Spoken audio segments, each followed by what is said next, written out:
Class 12 बच्चों, मैं सुषमा श्रीवास्तव आप लोगों को समाजशास्त्र में हमारा लेसन प्रारंभ हुआ था भारतीय लोकतंत्र की कहानियाँ।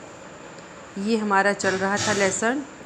इसमें कल आप लोगों को राजनीतिक दलों के कार्य एवं महत्व के बारे में हमने बताया था कि राजनीतिक दल के क्या कार्य हैं और उनका क्या महत्व है। तो उसमें हमने आपको कल बताया था, उसके कार्य और महत्व में कुछ पॉइंट बताए थे, जैसे समस्याओं की व्याख्या, दूसरा था जनमत का निर्माण, तीसरा था निर्वाचन संबंधी शिक्षा, चौथा था सरकार का गठन, पांचवा था शासन के विभिन्न अंगों में समन्वय और छठवां था जनता और प्रतिनिधियों के मध्य सीधे संपर्क की व्यवस्था, सातवां था प्रतिनिधियों की कर्तव्यपरायणता, आठवां था स्थानीय संस्थाओं को प्रोत्साहन, नौवां था राष्ट्रीय नीति का निर्माण, 10वां संविधान में परिवर्तन, 11वां राजनीतिक शिक्षा का प्रचार एवं प्रसार, 12वां सामाजिक और सांस्कृतिक कार्य और लास्ट पॉइंट था 13वां संसदात्मक प्रणाली के लिए राजनीतिक दलों की अनिवार्यता। तो ये उसके महत्व और के बारे में बताया था। और अब आज का हमारा टॉपिक है राजनीतिक दलों के गुण, और आज हम लोग इस टॉपिक को पढ़ेंगे, राजनीतिक दलों के गुण। तो आइए राजनीतिक दलों के गुण जो हैं उनको कुछ बिंदुओं के द्वारा जो है हम लोग स्पष्ट करेंगे। तो पहला हमारा पॉइंट रहेगा प्रशासकीय कुशलता। प्रशासकीय कुशलता जो है यह राजनीतिक दल ये जटिल समस्याओं का अध्ययन कराते हैं, और राजनीतिक दल जो हैं इन्हें सरकार को समय समय पर अनेक महत्वपूर्ण सुझाव देते हैं। तो महत्वपूर्ण सुझाव जो हैं जिससे शासन में कार्यकुशलता तथा उत्तरदायित्व के भाव में वृद्धि हो सके, तो ये प्रशासकीय कुशलता के अंतर्गत आते हैं कि वह राजनीतिक दल ऐसे महत्वपूर्ण सुझाव बताएंगे जिससे कार्यकुशलता तथा उत्तरदायित्व भाव में वृद्धि हो सके। फिर दूसरा पॉइंट है हमारा सर्वसाधारण में जागृति।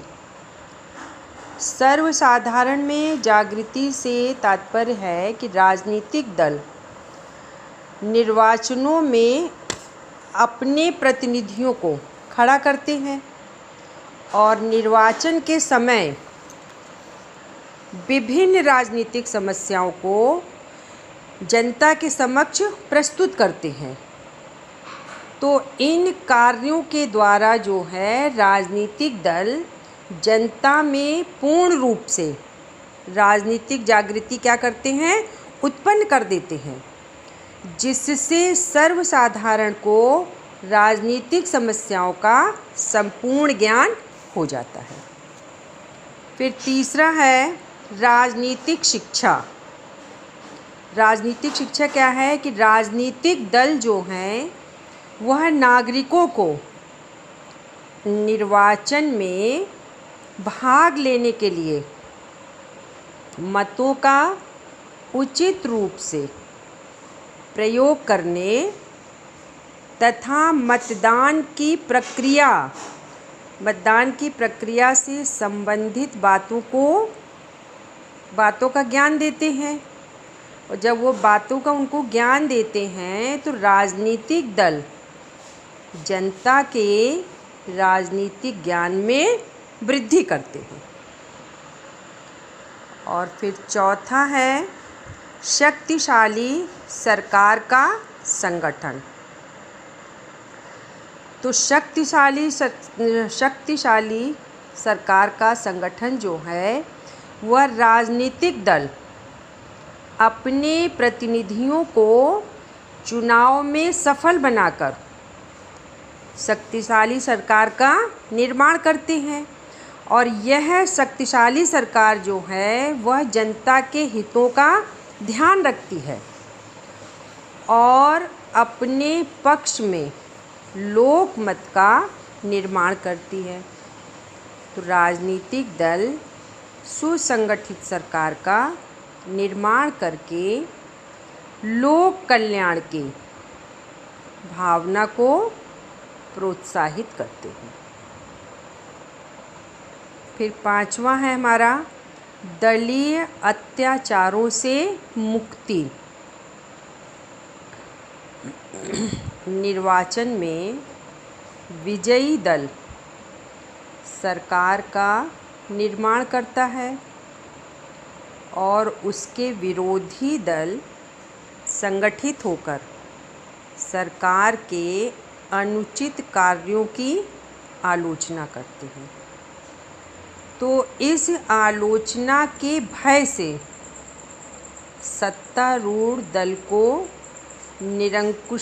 निरंकुशता जो है उत्पन्न नहीं होती। जब निरंकुशता उत्पन्न नहीं होती है तो राजनीतिक दलों के कारण नागरिक को दलीय अत्याचारों से मुक्ति मिल जाती है। तो इस बारे में दलित अत्याचारों से मुक्ति के बारे में लावेल ने अपने विचारों को व्यक्त किया है। तो उन्होंने क्या कहा है, दलों के द्वारा जनता को सरकार पर नियंत्रण लगाने का अवसर मिलता है। फिर छठवां पॉइंट है सरकार का स्थायित्व। तो सरकार का स्थायित्व जो है यह विरोधी दलों की आलोचना के भय से सत्तारूढ़ दल लोक कल्याण के कार्यों को पूर्ण करने में संलग्न हो जाते हैं और अपने पथ में कुशल जनमत का निर्माण करके अपने दल को सरकार का स्थायी बनाने का प्रयास करते हैं। लेकिन राजनीतिक दलों से शासन में सुदृढ़ता बनी रहती है। तो इस बारे में डॉक्टर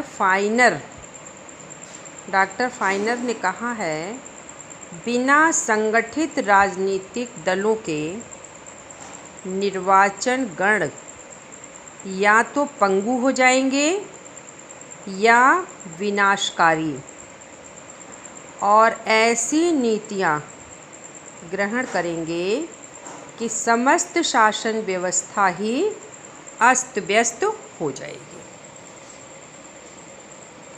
फिर अगला है सरकार, सातवां जो है योग्यतम व्यक्तियों का चयन।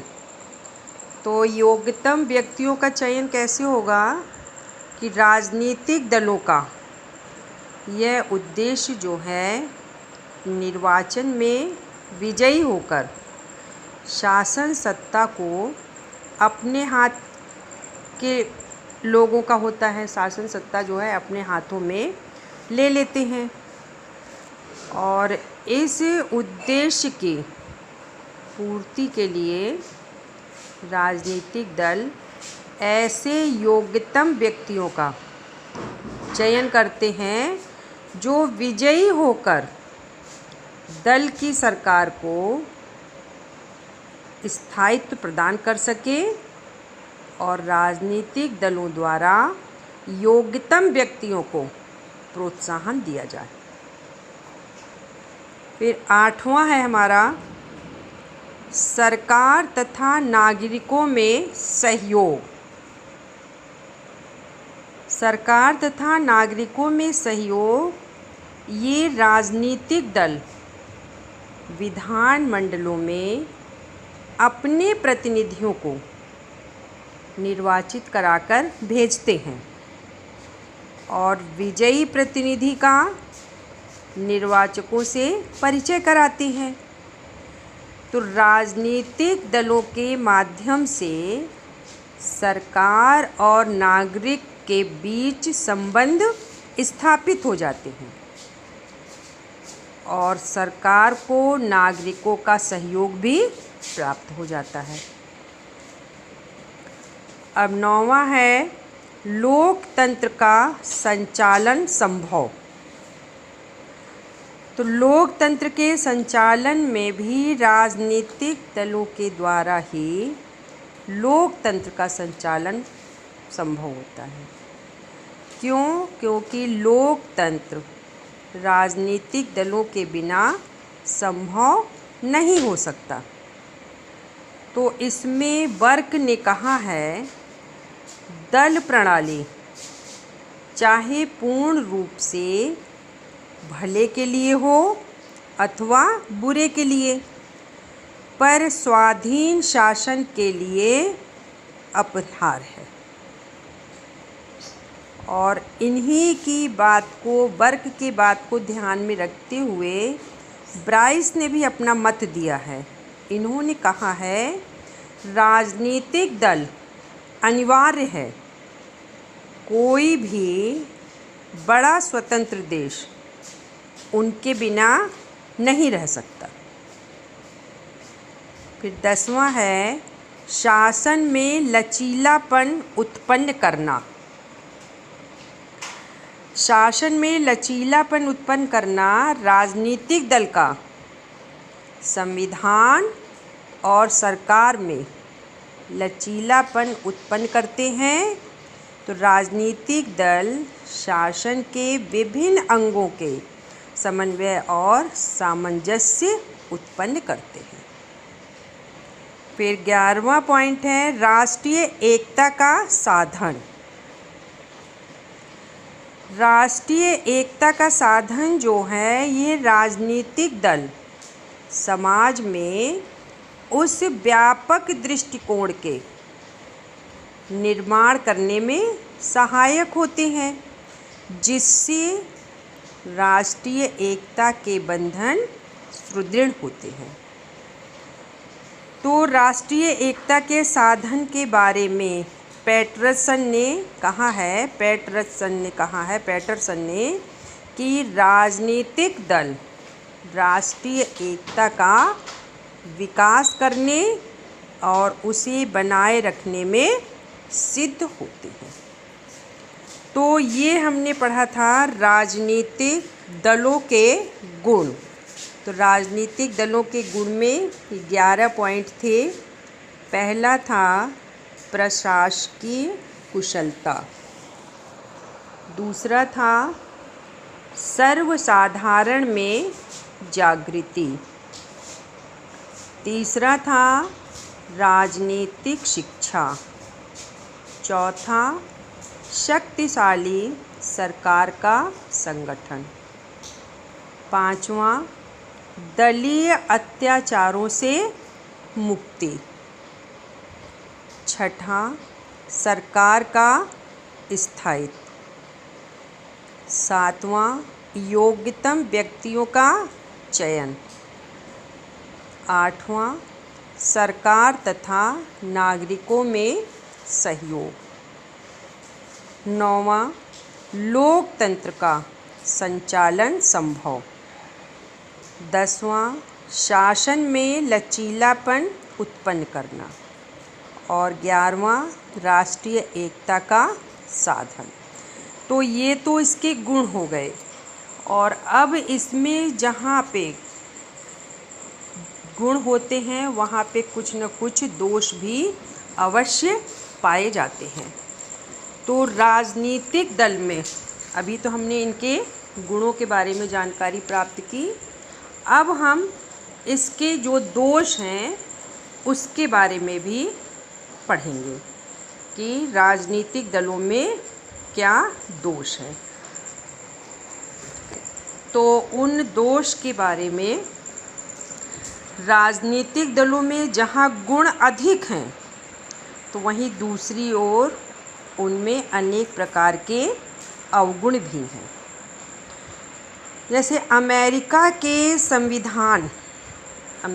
संविधान निर्माताओं ने दलीय व्यवस्था के दोषों को दृष्टिगत रखते हुए संविधान में दलीय व्यवस्था को कोई स्थान प्रदान नहीं किया था। तो राजनीतिक दलों के जो दोष हैं अब हम उनके बारे में अध्ययन करेंगे। तो इसका राजनीतिक दलों का पहला दोष क्या है?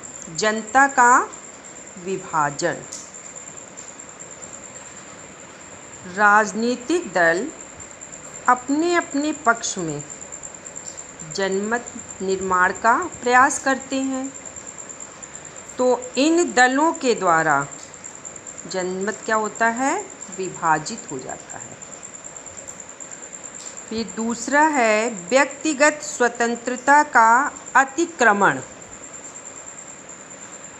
तो व्यक्तिगत स्वतंत्रता के अतिक्रमण में अनुशासनबद्धता के कारण राजनीतिक दलों में व्यक्ति अपनी व्यक्तिगत स्वतंत्रता का परित्याग करके राजनीतिक दलों के आदेशों तथा निर्देशों के अनुसार आचरण करता है। तो जब उस तरह से आचरण करता है तो राजनीतिक दलों के कारण व्यक्तिगत स्वतंत्रता का क्या होता है? बलिदान हो जाता है। व्यक्तिगत स्वतंत्रता व्यक्ति की नहीं रह जाती है, वह राजनीतिक दलों के आदेशों का, निर्देशों का पालन करता है। फिर इसमें तीसरा पॉइंट है हमारा राष्ट्रीय हितों की क्षति। तो राष्ट्रीय हितों की क्षति में जो राजनीतिक दलों के कारण जनता विभिन्न गुटों में विभाजित हो जाती है, जिसके कारण राष्ट्रीय हितों पर विपरीत प्रभाव पड़ता है। तो राजनीतिक दल वोट बैंक की राजनीति के कारण संकीर्ण मनोवृत्तियाँ, अब संकीर्ण मनोवृत्तियाँ क्या हैं? जैसे जातिवाद, संप्रदायवाद, क्षेत्रवाद तथा भाषावादी, इनको क्या होता है? प्रोत्साहित करने का प्रयास करती है। फिर चौथा है विवादों की उत्पत्ति। अब विवादों की जो उत्पत्ति है राजनीतिक दल के कारण देश में अनेक प्रकार के विवाद एवं संघर्ष जो हैं वह उत्पन्न हो जाते हैं। तो जिसके परिणाम स्वरूप जो विद्वान एवं बुद्धिजीवी वर्ग है वह राजनीतिक कार्यों में से उदासीन रहने लगते हैं और धार्मिक रूढ़िवादिता पर आधारित राजनीतिक दल समाज में सांप्रदायिक संघर्षों को प्रोत्साहित करने से अपनी सक्रिय भूमिका का निर्वाह करते हैं। फिर पांचवा है विचारों का मिथ्या प्रसार। विचारों का मिथ्या प्रचार। तो ये राजनीतिक दल जो है वह अपने उद्देश्यों की पूर्ति के लिए तथा अपने हितों की सुरक्षा के लिए नागरिकों में मिथ्या प्रचार करने लगते हैं, जिससे समाज में भ्रष्टाचार उत्पन्न होने लगता है। तो चारों तरफ भ्रष्टाचार फैल जाता है। फिर अगला है व्यक्ति पूजा को प्रोत्साहन। और व्यक्ति पूजा क्या है? राजनीतिक दलों के कारण नेताओं की चारों तरफ चापलूसी होती है। तो जब उनकी चापलूसी चारों तरफ होती है तो जो राजनीतिक दल अयोग्य व्यक्तियों की पूजा को प्रोत्साहन देता है और श्रेष्ठ व्यक्तियों की सेवाओं से राष्ट्र वंचित हो जाता है। फिर अगला 7वां पॉइंट है समय तथा धन का अपव्यय। समय और धन का अपव्यय ये दलीय व्यवस्था के कारण समय और धन अत्यधिक इसका अपव्यय किया जाता है। फिर 8वां पॉइंट है सत्तारूढ़ दल की तानाशाही। व्यवस्थापिका में सत्तारूढ़ दल का बहुमत होता है तथा उसके विपरीत दल जो हैं वह प्रभावशाली नहीं होते। तो सत्तारूढ़ दल अपनी मनमानी करने लगता है और जब वो मनमानी करने लगता है तो सत्तारूढ़ दल की तानाशाही स्थगित हो जाती है। फिर अगला है 9वां राजनीतिक दल का पूर्ण वर्चस्व। राजनीतिक दल व्यक्ति के स्वतंत्र व्यक्तित्व को दल के अनुशासन से संबद्ध करके इसके औचित्य को समाप्त कर देते हैं और मतदाता तब व्यक्ति के गुण दोषों को न देखकर राजनीतिक दलों के आधार पर मतदान करते हैं। तो ये जो था ये अभी हमने आपको राजनीतिक दलों के दोष के बारे में बताया। तो राजनीतिक दलों के दोष जो हैं वो क्या हैं? पहला था जनमत का विभाजन, दूसरा था व्यक्तिगत स्वतंत्रता का अतिक्रमण, तीसरा था राष्ट्रीय हितों की क्षति और चौथा था विवादों की उत्पत्ति, पांचवा विचारों का मिथ्या प्रचार, छठा व्यक्ति पूजा को प्रोत्साहन, सातवां था समय तथा धन का अपव्यय, फिर था सत्तारूढ़ दल की तानाशाही और 9वां था राजनीतिक दल का पूर्ण वर्चस्व। तो ये उसके हमने गुण और दोष की जानकारी ली। अब हम लोग अगला पॉइंट पढ़ेंगे जिसमें है हमारा दबाव समूह। अब हम लोग दबाव समूह के बारे में पढ़ेंगे कि दबाव समूह जो है यह क्या है। तो दबाव समूह जो है यह वर्तमान समय के राजनीतिक जीवन के महत्वपूर्ण देन है जो समस्त प्रजातंत्र शासनों में पाए जाते हैं। ये ऐसे गुट हैं जिनके द्वारा विभिन्न वर्ग या हित के लोग अपना गुट बनाकर सार्वजनिक नीतियों के निर्माण पर प्रभाव डालने का प्रयत्न करते हैं और इन गुटों में व्यापारिक वर्ग, अल्पसंख्यक, व्यवसायिक और भी कई अन्य वर्ग जो हैं वह सम्मिलित होते हैं। तो इसमें पहला हम देखते हैं इसमें कैल्स, कैल्स क्या होता है?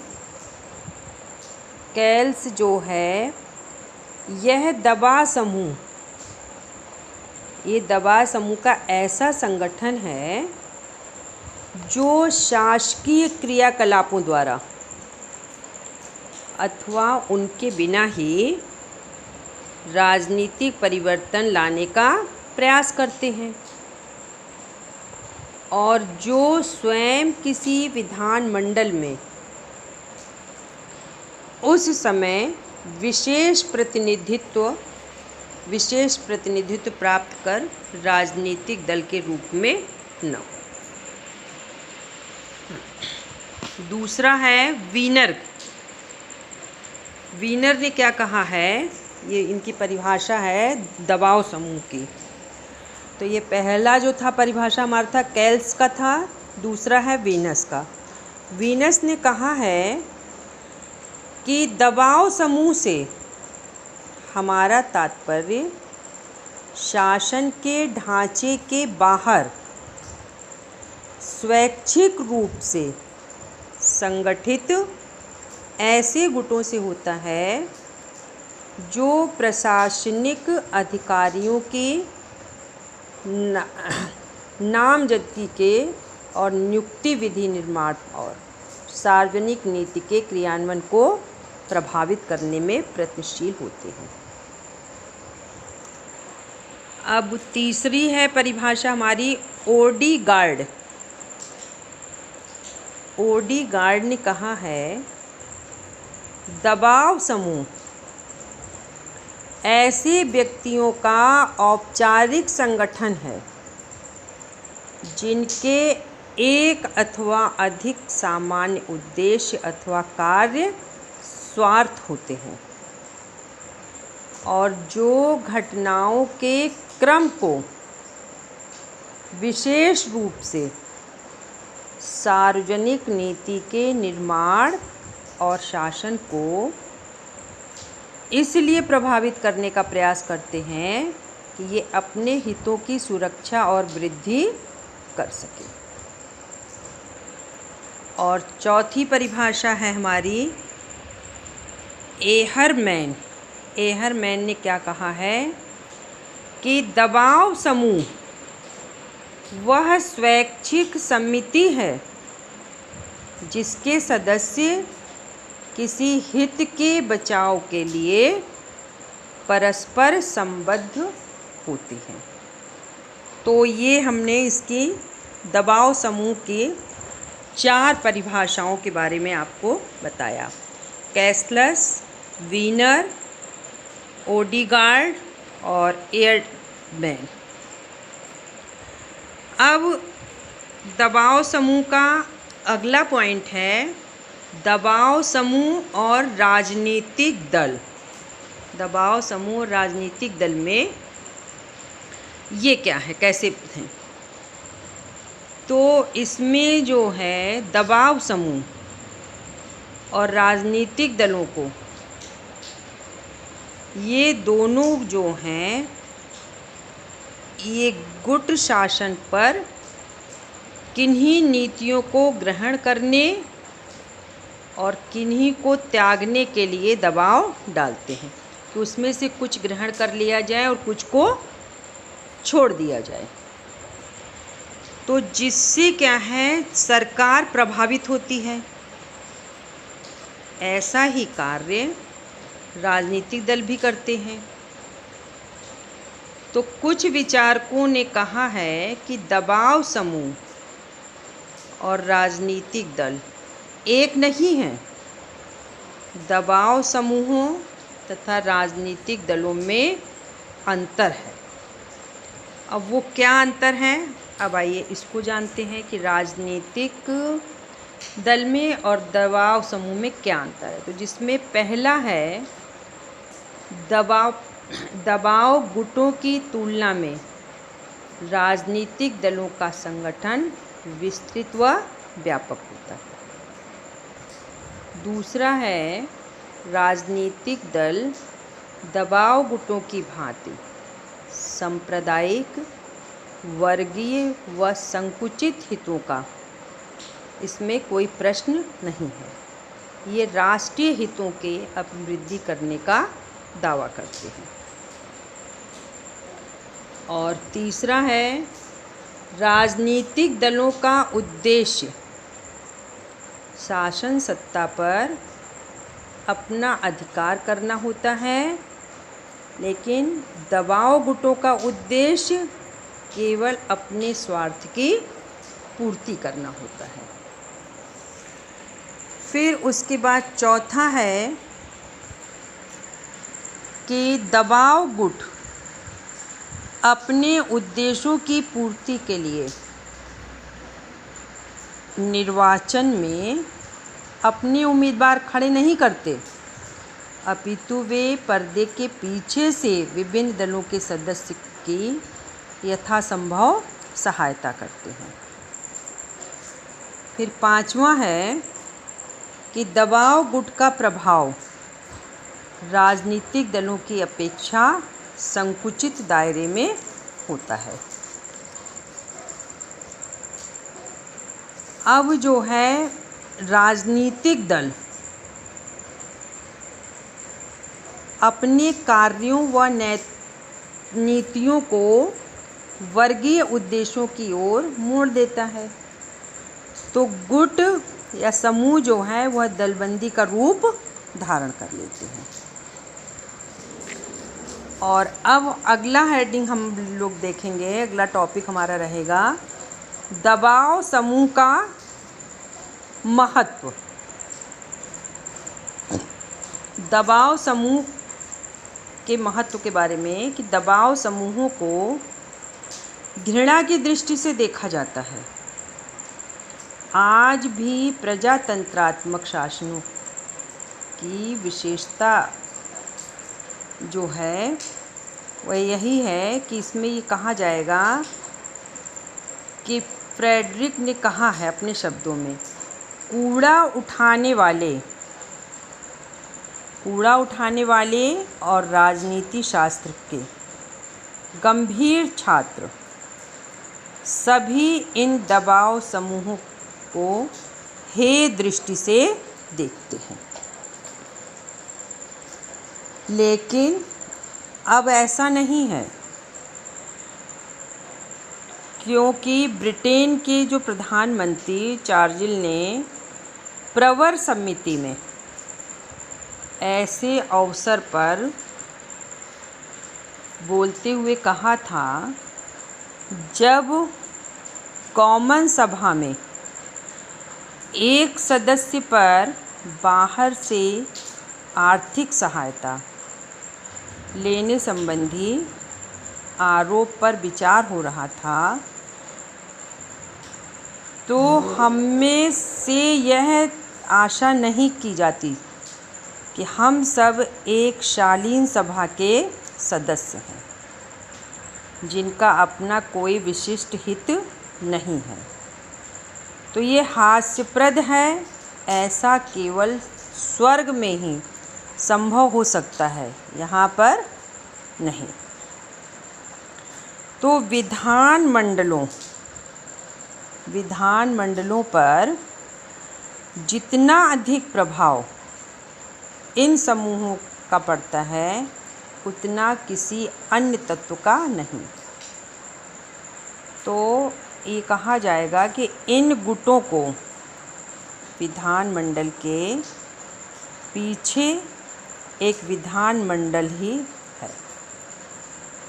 तो फाइनर ने इन गुटों को एक अज्ञात साम्राज्य कहा है। इनकी महत्ता के कारणों में ये कहा है कि आज ज्यों-ज्यों दलीय अनुशासन दृढ़ होता जा रहा है, त्यों-त्यों व्यक्तिगत विधानसभा का महत्व घटता जा रहा है। दलीय शासन के कारण दल के सदस्य एक मत होकर विधानमंडल में दल की नीति का समर्थन करते हैं, जो बहुत सीमा तक विभिन्न आर्थिक संगठनों वह स्वार्थ समूहों द्वारा प्रभावित होते हैं। तो फाइनर ने इनकी महत्व के संबंध में कहा, जहाँ सिद्धांत और संगठन में राजनीतिक दल कमज़ोर होंगे वहाँ दबाव गुट पनपेंगे। जहाँ दबाव गुट शक्तिशाली होंगे वहाँ राजनीतिक दल कमज़ोर होंगे, और जहाँ राजनीतिक दल शक्तिशाली होंगे वहाँ दबाव गुट दबा दिए जाएंगे। लेकिन फाइनर के कथन का अंतिम वाक्य नहीं सही था। ब्रिटेन में यद्यपि दलों का संगठन सुदृढ़ है, फिर भी वहाँ दबाव गुटों का प्रभाव कम नहीं।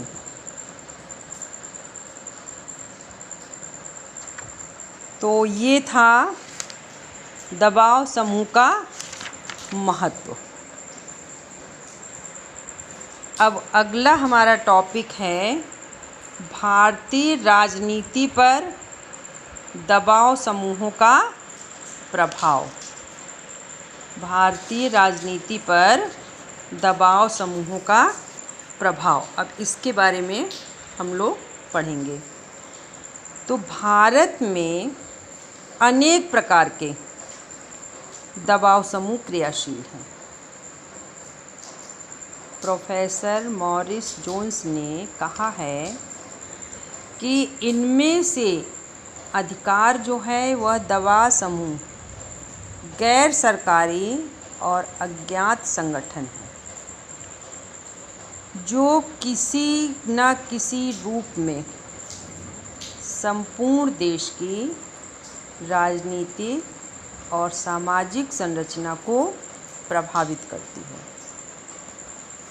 इन समूहों को दो भागों में विभाजित किया है उन्होंने, परंपरागत दबाव समूह और आधुनिक दबाव समूह। तो परंपरागत दबाव समूह क्या है? इसके अंतर्गत जो है जाति, धर्म, भाषा, ये इस पर आधारित दबाव समूह आते हैं। जैसे देख लेंगे कि आर्य प्रतिनिधि सभा, सनातन धर्म सभा, हरिजन सेवक संघ, ये सब जो हैं परंपरागत दबाव समूह के ही उदाहरण हैं। इनमें क्षेत्रीय दबाव समूह भी सम्मिलित होते हैं, लेकिन राजनीति में इनकी भूमिका कौन होती है? तो ये थे परंपरागत दबाव समूह, और अब है दूसरा था इनका आधुनिक दबाव समूह। तो आधुनिक दबाव समूह के अंतर्गत व्यापारिक, औद्योगिक, मजदूर संघ, किसान संगठन, इनको सम्मिलित किया जाता है। तो इन सभी आधुनिक दबाव समूहों की प्रमुखता जो है ये 4 भागों में विभाजित हुई है। तो वो 4 भाग कौन से हैं? अब आइए उनके बारे में पढ़ेंगे, जानकारी लें। तो आधुनिक दबाव समूह के जो 4 भाग हैं उसमें पहला है संस्थागत दबाव समूह।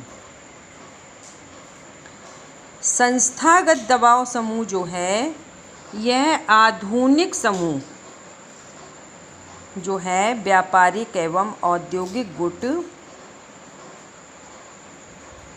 इसमें भारतीय राजनीति में इन व्यापारिक एवं औद्योगिक समूहों का बहुत अधिक महत्व है। ये ब्रिटिश समय के व्यापारिक दबाव गुट हैं और राष्ट्रीय आंदोलन में इनकी भूमिका महत्वपूर्ण रही है। इनका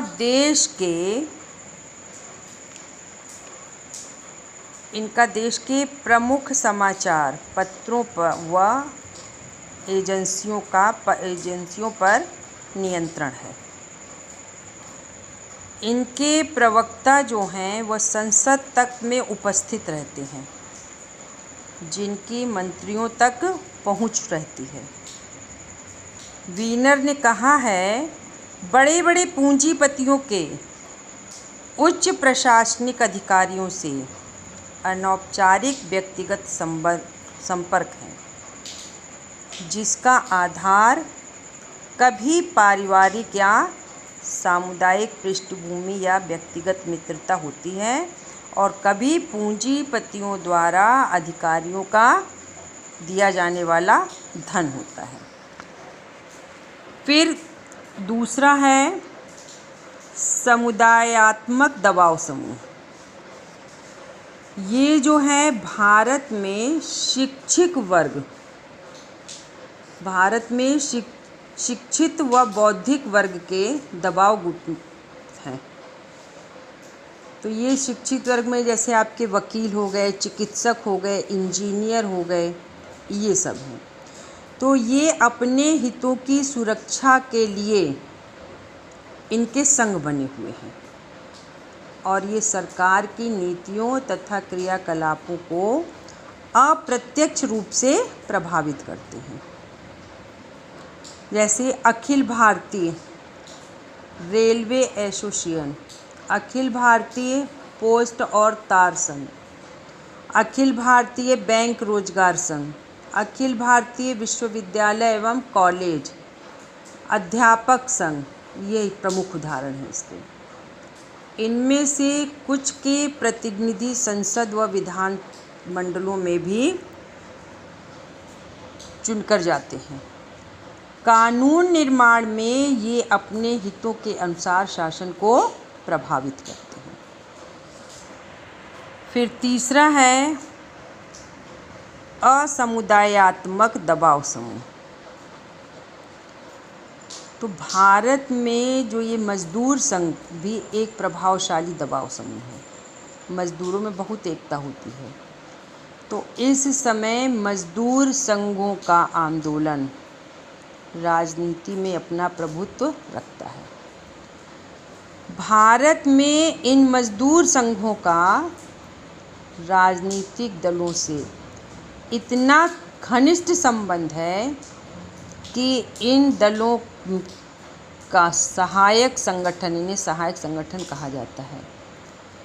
इनमें भारतीय साम्यवादी दल, अखिल भारतीय ट्रेड संघ, कांग्रेस पर प्रत्यक्ष नियंत्रण है, हिंद मजदूर सभा, ये समाजवादी अपना प्रभुत्व जमाए हुए हैं। तो इन सभी संघों का औद्योगिक नगरों पर अत्यधिक प्रभाव होता है। फिर चौथा है प्रदर्शनकारी दबाव समूह। तो ये प्रदर्शनकारी जो दबाव समूह है, यह भारतीय जनता में प्रदर्शनकारी दबाव समूहों का इसके उदय के कारण ये कहा जाता है कि सरकार लोगों को न्यायोचित मांगों की ओर ध्यान नहीं देती और राजनीतिक दल सभी प्रकार के लोगों की मांगों का समुचित प्रतिनिधित्व नहीं करते। जब शांतिपूर्ण मांगे की तरफ ध्यान नहीं दिया जाता तो दबाव गुट जो है वो वैधानिक ढांचे से हटकर कार्य करना प्रारंभ कर देते हैं। तो प्रदर्शनकारी विरोध और प्रत्यक्ष कार्रवाई ये अनेक प्रकार से होती है। कैसे होती है? जैसे जनसभाएं, गली कुच्चा में बैठक, पथ यात्रा, रैली, विरोध दिवस मनाना, हड़ताल, धरना, सत्याग्रह, अनशन, सार्वजनिक संपत्ति को हानि पहुंचाना, आवागमन अवरुद्ध करना, ये सारे जो हैं ये प्रदर्शनकारी दबाव समूहों में आते हैं। अब जैसे जम्मू कश्मीर में liberation front, Sikh students federation, Punjab Akhil Bharatiya Vidyarthi परिषद, ये सब इसके उदाहरण हैं। तो ये था हमारा दबाव समूह का राजनीति के। अब अगला टॉपिक क्या है? दबाव समूहों द्वारा दबाव डालने की पद्धतियाँ कि कैसे दबाव जो है वह डाला जाता है। तो इसमें भी कुछ पॉइंट दिए हैं, जैसे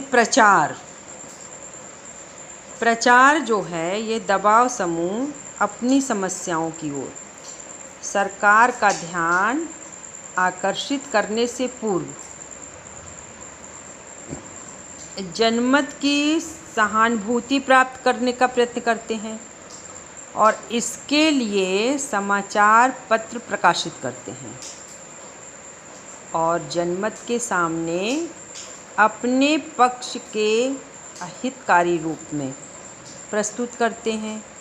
अपने समुदाय को भी प्रचार द्वारा जागृत तथा संगठित करते हैं। फिर दूसरा है निर्वाचन में भाग लेना। दबाव समूह जो है वह राजनीतिक दलों से चुनाव समझौते करते हैं और इन राजनीतिक दलों को जिताते हैं, चंदे के रूप में धनराशि देंगे और उसके बदले में राजनीतिक दल सरकार में उन हित समूहों के लिए कार्य करेंगे। फिर तीसरा है लॉबिइंग। ये लॉबिइंग जो है ये अमेरिका में दबाव समूह द्वारा किसी विधेयक के पक्ष या विपक्ष में मतदान करने के लिए विधायक को प्रभावित करने की पद्धति जो है ये लॉबिइंग कहलाती है।